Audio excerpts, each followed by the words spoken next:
क्या कर रहे थे हम लोग? वही जो करते कहते और सुनते चले आ रहे हैं कि ध्यान में ही ज्ञान है।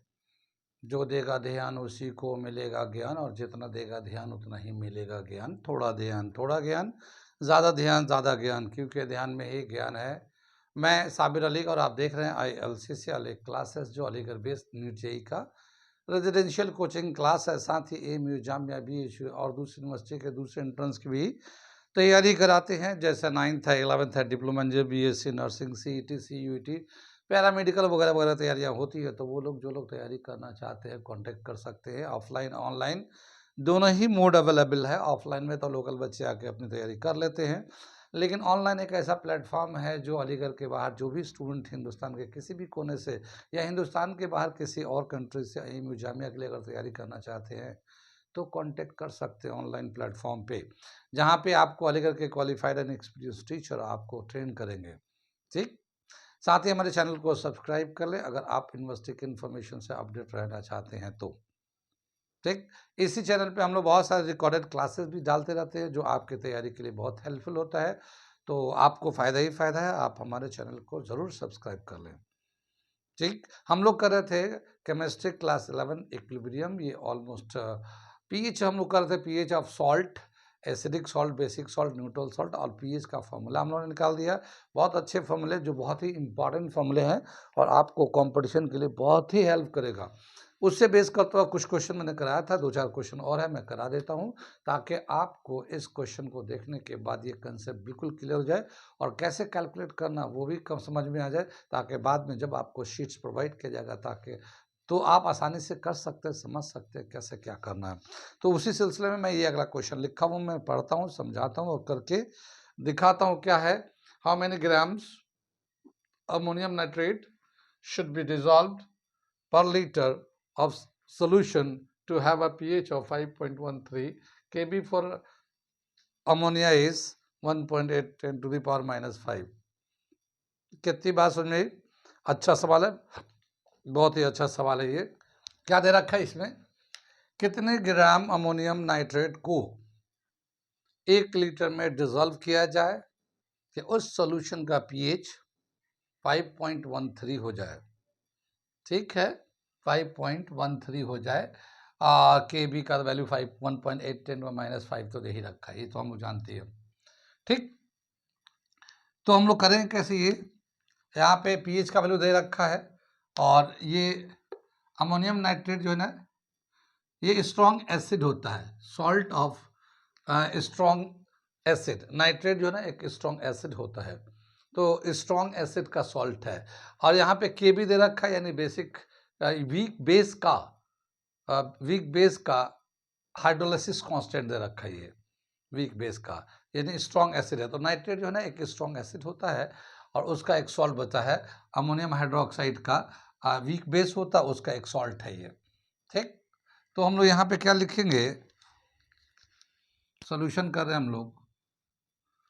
Ammonium nitrate is a salt of strong acid. ठीक है ना, स्ट्रॉन्ग एसिड है। अब अगर हम लोग पीएच निकालना चाहते हैं स्ट्रॉन्ग एसिड का, तो क्या आता है 7 + 1/2। स्ट्रॉन्ग एसिड का लेते हैं तो यहाँ पे माइनस आ जाता है ये। ठीक है, ये माइनस आ जाता है, और pKb प्लस लॉग और कंसंट्रेशन ऑफ सोल्यूशन। ठीक है ना, ये दे रखा है, ये यहाँ माइनस होता है। ठीक है, यहाँ माइनस होता है जब वीक बेस होता है तो, और वीक एसिड होता है तो प्लस हो जाता है। ये फॉर्मूला तो याद रखिए, बेस के लिए है। अब यहाँ पे क्या दे रखा है कि इसका जो वैल्यू है pKb का वैल्यू जो है, इसका जो कंसंट्रेशन है, ये Kb जो दे रखा है 1.8 10 टू द पावर माइनस 5 है। फिर इसका लॉग लेंगे, माइनस लॉग लेंगे तो pKb, तो ये आ जाता 4.75 आता है बेस के लिए। ठीक है ना, 75 ले लेते हम लोग, तो ये हमें वैल्यू याद रखना है। ठीक, यहाँ पे जो कंसंट्रेशन है वो देखते हैं, इसका पीएच दे रखा है, ये पीएच कितना दे रखा 5.13 ये दे रखा है। ये 7 + 1/2, सॉरी माइनस है यहाँ पे, और ये हमारा वैल्यू है 4.75। और कैलकुलेशन के लिए 74 ले लेते हैं, आसानी रहेगी। और फिर ये प्लस लॉग सी कंसंट्रेशन। ठीक, यहाँ 7 इधर ला लेते हैं हम लोग, यहाँ 7 ला लेते हैं, या फिर इसको ऐसे करते 5.13, तो ऐसे ही रहते हैं 7, इसको इससे कैंसिल करते तो -2.37 आ जाएगा। और फिर ये -1/2 लॉग कंसंट्रेशन, ये आ जाएगा। इसमें से 7 में से 2.37 माइनस कर लेंगे। ठीक, तो 2.37 माइनस कर तो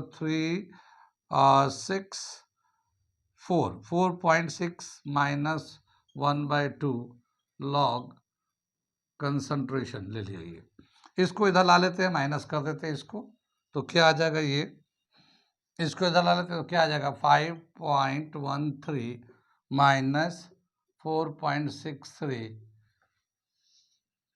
माइनस 1/2 लॉग सी। इसमें से माइनस करें तो 0.5 आ जाएगा ये। ठीक है ना, इसमें से 5.13 में से 4.663 माइनस करना, 3 माइनस 3 0 हो जाएगा, 11 माइनस 6 5 आ गया, 4 माइनस 4 0 आ गया।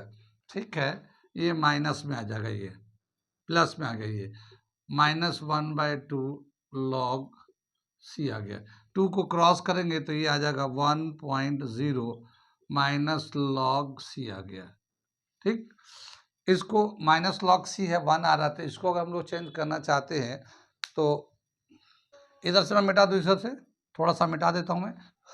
अब ये देखिए यहाँ पे क्या करेंगे हम लोग, log C is equal to -1 आ जाएगा, ये -1 आ जाएगा। लॉग को हटाएंगे, एंटी लॉग लेंगे तो कंसंट्रेशन जो ना सी का जो वैल्यू आ जाएगा, सी का जो वैल्यू आएगा ये 10⁻⁻1 आ जाएगा। ये कंसंट्रेशन 10⁻⁻1 मोलरिटी आ जाएगा। ये कंसंट्रेशन किसका है, ये अमोनियम NH4NO3 का कंसंट्रेशन आ जाएगा हमारा C 10⁻⁻1 मोलरिटी। कितनी बार समझ में, ये यहाँ तक समझ में आ गया। ये हमारा इसका कंसंट्रेशन आ गया है। अब हमें बताया कि कितना ग्राम जो है ना अमोनियम नाइट्रेट को ऐड करना है ताकि इसका सोल्यूशन का pH 5.13 हो जाए। तो हमें गिवन कितना मास को हमें लेना है वो हमें लेते हैं। तो हम यहाँ से आगे देखते हैं हम लोग क्या दे रखा है, ये यहाँ से मोलारिटी लेते हैं। तो मोलारिटी क्या होता है, ठीक है, given mass number of moles upon volume of solution. अब ये जो है वॉल्यूम ऑफ सॉल्यूशन तो 1 लीटर लेना है, क्वेश्चन में दे रखा पर लीटर। तो ये गिवन ये जो नंबर ऑफ मोल होता है given mass upon molecular mass, ठीक है, अपॉन ये जो वॉल्यूम ऑफ सॉल्यूशन है 1 लीटर ले लिया ये। ठीक, अब ये गिवन मास हमें तो निकालना है, गिवन मास निकालना है। और यहाँ पे जो मॉलिक्यूलर मास है अमोनियम नाइट्रेट का, अगर मॉलिक्यूलर मास निकालते हैं इसका तो कैसे निकालेंगे हम लोग, देखो नाइट्रोजन का कितना होता है 14, हाइड्रोजन का 1 × 4, नाइट्रोजन का फिर 14 और ये ऑक्सीजन का +16 + 3, ठीक है ना। तो ये 14 + 4 + 14 + 48, ठीक है ना, ये हमारा 80 आ जाएगा। ये 8 8 16 8 4 + 4 + 4 12 + 8 20 2 कैरी 4 2 6 7 8, तो ये 80 आ गया इसका। तो अमोनियम नाइट्रेट का जो मॉलिक्यूलर मास होगा वो 80 हो जाएगा। कितनी बार सुन में, ये 80 हो जाएगा। अब हमें गिवन मास कितना लेना है, मास कितना लेना है, तो given mass is equal to ये मोलारिटी जो है, मोलारिटी को मॉलिक्यूलर मास से डिवाइड कर देते हैं, मॉलिक्यूलर मास से डिवाइड कर देते हैं, मल्टीप्लाई कर दिया तो मोलारिटी है 10⁻⁻1, ये हमारा मोलारिटी है, कंसंट्रेशन है। अब मॉलिक्यूलर मास 80 है, ठीक है। तो 8 ग्राम हमें 8 ग्राम अमोनियम नाइट्रेट को ऐड करना है अगर इस सोल्यूशन का पीएच जो है 5.13 करना है तो। कितनी बात सुनिए, ये 5.13 जो है, ये पहला जो था जो अमोनियम नाइट्रेट था, ठीक है, तो उसका 1.8 था hydrolysis constant of base ammonium hydroxide का। अमोनियम हाइड्रोक्साइड का जो केबी था वो 1.8 × 10⁻⁵ था, तो उसका जो पीएच आया हमारा 4.74 आया। लेकिन हमें इसमें मिलाना क्या है, हमें अमोनियम नाइट्रेट मिलाना है, जिसकी वजह से पीएच बढ़ जाएगा। किधर बढ़ जाएगा, क्योंकि अमोनियम जो है वीक बेस होता है, तो बेसिक सोल्यूशन है, बेसिक सोल्यूशन होगा तो पीएच जो है ना बढ़ जाएगा, 4.74 से बढ़ के 5.13 हो गया। कहाँ तक समझ में आ गया? फिर मैं से एक बार फिर से समझाता हूँ। देखिए, ये हमें स्ट्रॉन्ग एसिड है, तो एसिड तो पीएच में बताया कि जो स्ट्रॉन्ग एसिड होता है वो रिएक्शन करता नहीं है, जो इक्विलिब्रियम आता है वो जो वीक पार्ट होता है वही कंट्रीब्यूट करता है पीएच में। तो जो अमोनियम हाइड्रोक्साइड है उसका इक्विलिब्रियम में कंट्रीब्यूट होगा। तो पीएच का ये हम लोगों ने फॉर्मूला लगा दिया, ये सीधा पीएच का फॉर्मूला लगा दिया, और ये हमारा केबी का वैल्यू जो है मैं डायरेक्ट डाल दिया 1.8 × 10⁻⁴ का -5 का अगर वैल्यू लेंगे पी के बी तो ये इतना आएगा हमारा, ठीक। और ये कंसंट्रेशन ले लिया, तो हम डायरेक्ट कंसंट्रेशन पहले हम लोग सिंप्लीफाई करके कंसंट्रेशन निकाल लिया। तो लॉग में था, ये एंटी लॉग ले लिया, एंटी लॉग लिया था हमने, यहाँ भी बताया था वो, उससे ले लिया, ये हमें कंसंट्रेशन मिल गया। अब हमें कितना इसको ऐड करें कि पीएच जो है पहले 4.75 था वीक बेस का, लेकिन उसको वीक बेस का जो सॉल्ट डालेंगे तो कितना डालें कि इसका पीएच जो है ना 5.13 हो जाए, 5.13। तो हमें 8 ग्राम डालेंगे तो 5.13 आ गया। मैं ये सवाल इसलिए करा रहा हूँ कि ये जो फॉर्मूला इसका यूज़ और कैसे थोड़ा सा मॉडिफाई होता है उसको यूज़ करना सीख जाए आप लोग। समझ में बात आ रही है ये? ठीक है, ये फॉर्मूला बहुत इंपॉर्टेंट है, नोट कर लिए इसे। मैं मिटाता हूँ, फिर आगे दूसरा क्वेश्चन करके दिखाता हूँ। अगला क्वेश्चन, ये अगला क्वेश्चन मैंने लिख दिया, क्या दे रखा मैं पढ़ता हूँ, समझाता हूँ, फिर करके दिखाता हूँ क्या है ये। ये दे रखा हमारा, calculate the percentage hydrolysis of 0.15 molarity solution of ammonium acetate Ka for acetic acid 1.8 10 to the minus 5 and Kb for ammonia is 1.8 10 to the power minus 5। यानी एक हमारा एसीटेट है, सो अमोनियम एसीटेट है, सॉल्ट है, उसका Ka और Kb दे रखा है और उसका कंसंट्रेशन भी दे रखा है। हमें बताना है कि इसका परसेंटेज हाइड्रोलिसिस कितना होगा। परसेंटेज मतलब 100 में कितना मॉलिक्यूल डिसोसिएट होगा या कितना ग्राम डिसोसिएट होगा, परसेंटेज में लेना, ठीक है। क्वेश्चन समझ में आ गया? ये सॉल्यूशन कर रहे हैं हम लोग। क्या बताए कि ये जो अमोनियम एसीटेट है ये एक सॉल्ट है, weak base weak acid. So ammonium acetate is ammonium acetate is a salt of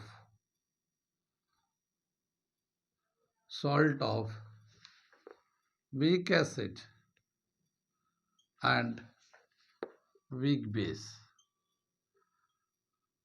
ठीक है ना, weak base। Now hydrolysis constant is Kw upon Ka into Kb, ये हमारा फॉर्मूला आता है इसका हाइड्रोलिसिस कांस्टेंट का, ठीक। यहाँ पे जो है 1 × 10 to the power -14 Kw का वैल्यू होता है और Ka का वैल्यू दे रखा हमारा 1.8 10 to the power -5, 1.8 10 to the power -5, ये -5 -5 -10 हो जाएगा, इसमें से कैंसिल करेंगे तो 10 टू द पावर -4 और ये आ जाएगा 1.8 को 1.8 से मल्टीप्लाई करेंगे तो 3.24 ये आ जाएगा हमारा। ठीक है, इससे अगर हम लोग इसको डिवाइड करते हैं तो कितना आ जाएगा, के एच का वैल्यू आ जाएगा हमारा 3.09 10 टू द पावर -5। इसको अगर हम लोग इससे डिवाइड करते हैं तो इसको हम लोग कैसे कर लेंगे, यहाँ पे देखो डेसिमल हटाकर हम लोग 100 कर लेते हैं, 324 इंटू 10 टू द पावर -4। 100 को 324 से करेंगे तो होगा नहीं, तो हम लोग 10 से मल्टीप्लाई 10 से डिवाइड कर देंगे, तो डिवाइड वाला तो माइनस के पावर हो जाएगा और ये 1000 हो जाएगा, तो 1000 को 324 से करेंगे तो ये 309 10⁻5 के बराबर हो जाएगा हमारा। ठीक है, तो हाइड्रोलिसिस कांस्टेंट का वैल्यू इतना आ गया। ये रिलेशन तो जानते ही हैं, यहाँ पे जो था के एच इंटू के ए के बी इजक्वल टू के डब्ल्यू के बराबर था, वीक एसिड वीक बेस का जो न्यूट्रल सॉल्ट का जो सोल्यूशन होता है उसका। आगे चलते हम लोग, क्या दे रखा है ये तो हाइड्रोलिसिस कांस्टेंट था। डिग्री ऑफ हाइड्रोलिसिस जो होता है, क्या होता है value, degree of hydrolysis, degree of hydrolysis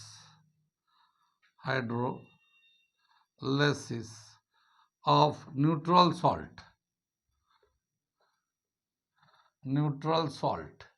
क्या दे रखा है, H is equal to root K H. ये के एच का वैल्यू होता है, ये के एच, ये तो हम लोग वैल्यू कर रखा हम लोगों ने, और इसका वैल्यू दे रखा 3.09 10 टू द पावर -5। इसका रूट ले लेते हैं तो ये डिग्री ऑफ हाइड्रोलिसिस का, ये सब पूरा ड्राइव किया हुआ आप देख सकते हैं, तो ये आ जाएगा। अब इसका 3.09 10 हुआ -5 है, तो 10 हुआ -5 का तो इसका रूट होगा नहीं, तो हम लोग ऐसा करते हैं 10 से मल्टीप्लाई 10 से डिवाइड कर देते हैं, तो ये आ जाएगा 30√30, तो ये आ जाएगा H is equal to 30.9 10 to the power -6, ये रूट में आ गया। देखो 10 से मल्टीप्लाई किया तो 30 हो गया, और डिवाइड वाला जो था ऊपर जाके -5 था -6 कर दिया। इसका जब रूट लेंगे तो ये आ जाएगा 5.56 10 टू द पावर -3, ये इसका 30.9 का रूट लेंगे तो 5.56 के आसपास आ जाएगा। 10 टू द पावर -6 था, 10-3 स्क्वायर रूट से बाहर आ जाएगा। ये आ गया हमारा H, डिग्री ऑफ हाइड्रोलिसिस। अब हमें बोला क्या, परसेंटेज हाइड्रोलिसिस करना है, यानी कि 100 से मल्टीप्लाई 100 से डिवाइड कर देंगे तो परसेंटेज हाइड्रोलिसिस हो जाएगा। परसेंटेज हाइड्रोलिसिस, तो ये जो था हमारा, इसको ऐसे चलो ऐसे लिख देते हैं,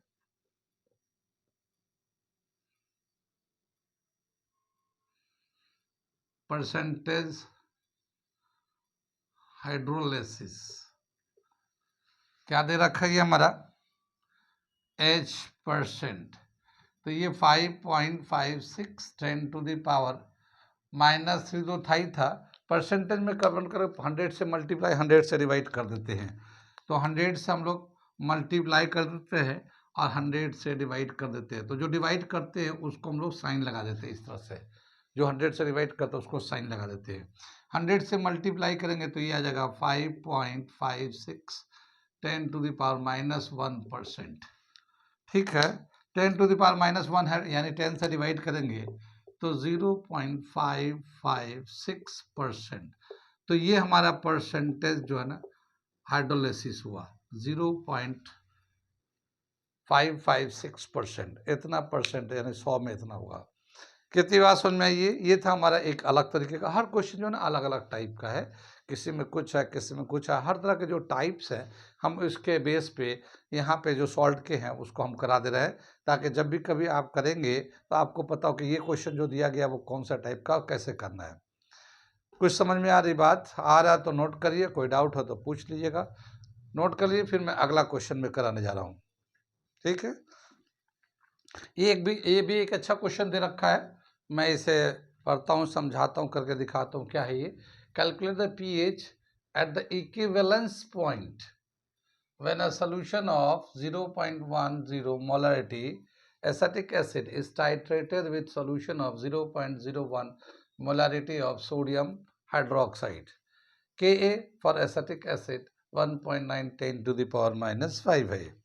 ठीक है, यहाँ पे क्या दे रखा है कि एक सोल्यूशन है एसिटिक एसिड, उसकी जो मोलारिटी है 0.1 है, और ऐसे ही सोडियम हाइड्रोक्साइड एक सोल्यूशन है, उसकी भी मोलारिटी 0.1 है। इनको हम लोग कंबाइन करके और इसको एक हम लोग सोल्यूशन बनाते हैं। उसका इक्विवेलेंस पॉइंट पे, उसका इक्विवेलेंस पॉइंट, ये जो लाइन है ना, ये बहुत इंपॉर्टेंट है। इक्विवेलेंस पॉइंट पे कितना होगा पीएच पूरे सोल्यूशन का, ठीक है ना। यहाँ पे acetic acid Ka for acetic acid जो है दे रखा ये है Ka, ठीक। कितनी बात समझ में। जब ये हमारा Ka का वैल्यू दिया हुआ है तो ये जो सोल्यूशन है हमारा एसिडिक सॉल्ट बनेगा हमारा, क्योंकि यहाँ पे जो एसिटिक एसिड है ये वीक एसिड है, और ये जो सोडियम हाइड्रोक्साइड है ये स्ट्रॉन्ग बेस है। तो ये जो सॉल्यूशन कंबाइन करके सॉल्यूशन जब बनाएंगे हम लोग, तो जो वीक होता है उसी का सॉल्ट बनता है। तो एसिटिक एसिड वीक एसिड है, तो ये जो सोल्यूशन होगा हमारा वीक एसिड का सोल्यूशन होगा हमारा, वीक एसिड का सोल्यूशन होगा हमारा। तो जो सॉल्ट है वो वीक एसिड का सॉल्ट है। कितनी बात सुनिए। इक्विवेलेंस पॉइंट का क्या मतलब होता है कि दोनों का जो वॉल्यूम लिया गया इक्वल लिया गया है, दोनों का जो वॉल्यूम लिया गया, इक्विवेलेंस पॉइंट का मतलब ये है। और इसका जो एक कंसंट्रेशन होगा, कंबाइंड कंसंट्रेशन, वो कितना होगा, वो कंबाइंड कंसंट्रेशन वो निकालना है। कंबाइंड कंसंट्रेशन के लिए एक हम लोगों ने फॉर्मूला बताया था। देखो हम लोगों ने क्या बताया था, पहले हम लोग कंबाइंड इन दोनों को जब मिलाएंगे हम लोग एसिटिक एसिड को और सोडियम हाइड्रोक्साइड को, तो इनका जो कंसंट्रेशन दे रखा मोलारिटी, इनको मिलाने के बाद एक जो कॉमन कंसंट्रेशन आएगा इक्विवेलेंस पॉइंट पे, वो कितना होगा। तो सॉल्यूशन हम लोग करने जा रहे हैं, हम लोग सॉल्यूशन कर रहे हैं, ठीक है ना। कंसंट्रेशन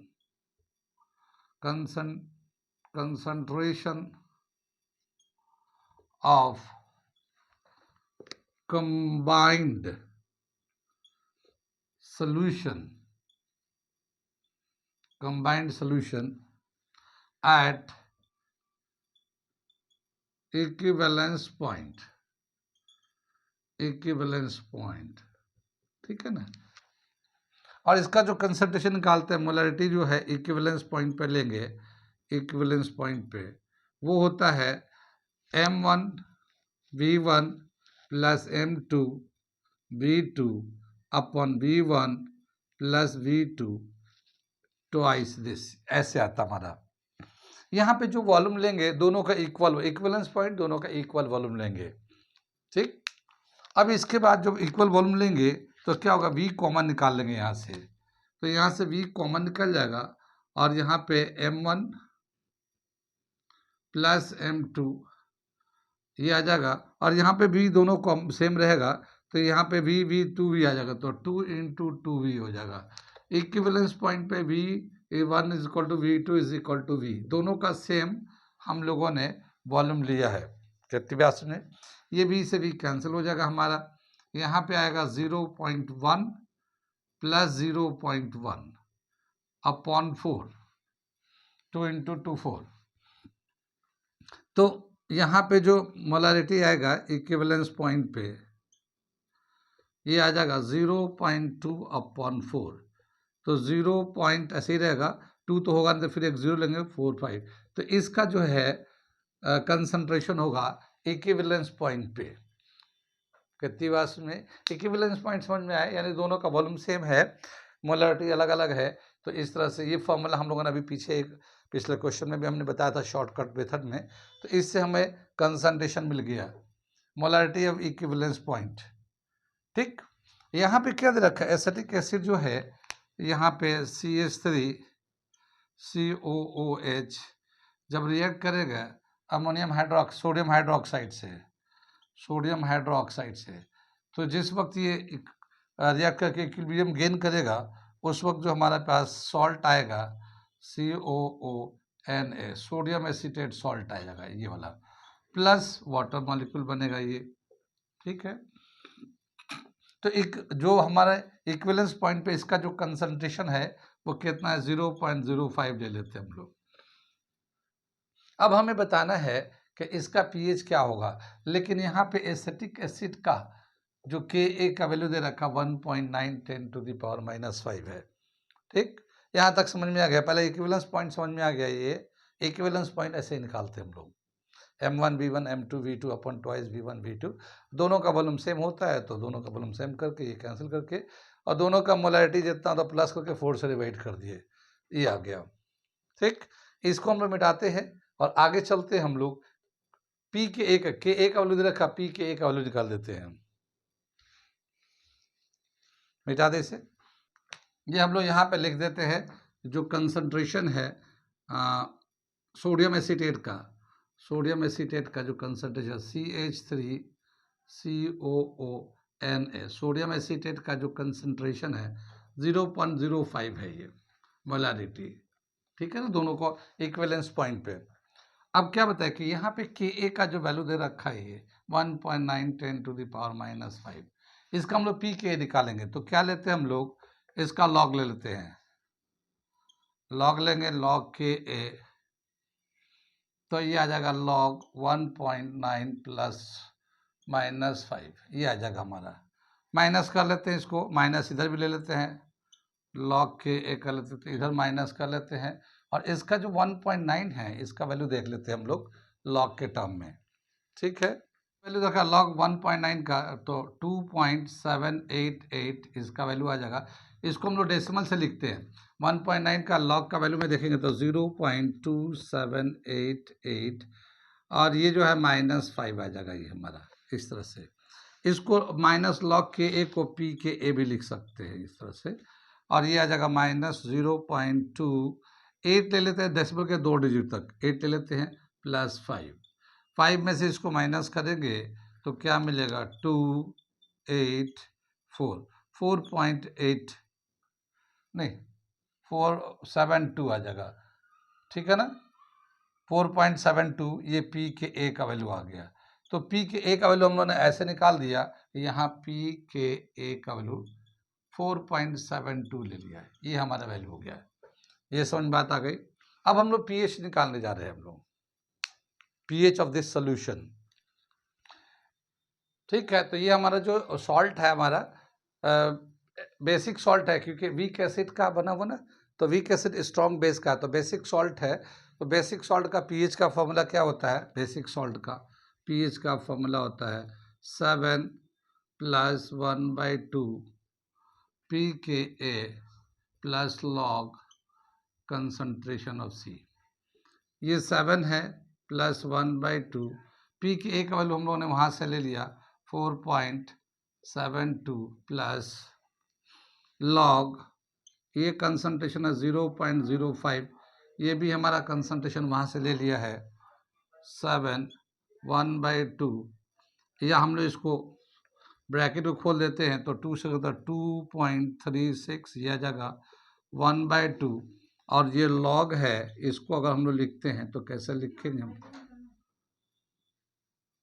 ठीक है, ये इसको हम लोग प्लस कर देते हैं तो 9.36 ये आ जाएगा इनको प्लस करके, और ये 1/2, और ये लॉग है, इनको जो है इस तरह से लेते हैं तो 5.0 में ले लेते हैं, और ये 10⁻⁻2 का 2 आ जाएगा, ये -2 आ गया। ठीक, इसका लॉग 0.50 का लेंगे 9.36 + 1/2, और ये इसका जो वैल्यू लेंगे तो 0.699 - 2 आ जाता है ये। ठीक है, 9.36 ये तो ऐसे हो गया 1/2, और इसमें से जब इसको माइनस करेंगे तो ये देगा -1.30, ये दे रखा है। तो 9.36 माइनस 0.66 0.66, तो ये 0 आ जाएगा, 13 6 गया, 13 में से 6 जाएगा 7 8 8.7 आ गया ये पीएच का वैल्यू। ठीक है, तो ये हमारा फाइनल वैल्यू आ गया 8 पॉइंट pH। यहाँ पे ये देखना है कि इक्विवेलेंस पॉइंट जो कहलाता है, जब हम लोग दो अलग अलग सोल्यूशन को इक्वल वॉल्यूम में लेते हैं तो उसका जो कॉमन कंसंट्रेशन आता है जब कंबाइन करने के बाद, वो इक्विवेलेंस पॉइंट कहलाता है। कितनी बात समझ में आई? ये इसमें यही एक ट्रिकी पॉइंट है, ये लेटर है जो समझने का है। यहाँ तक समझ में आ गया? नोट कर लीजिए, कोई डाउट हो तो पूछ लीजिएगा। आज यहीं पर रहने देते हैं, और बहुत सारे क्वेश्चन हो गए, आपको बहुत सारे शीट्स मिलेंगे तो उसमें प्रैक्टिस करिएगा। अब हम लोग अगला टॉपिक शुरू करने जा रहे हैं, ठीक है? ओके।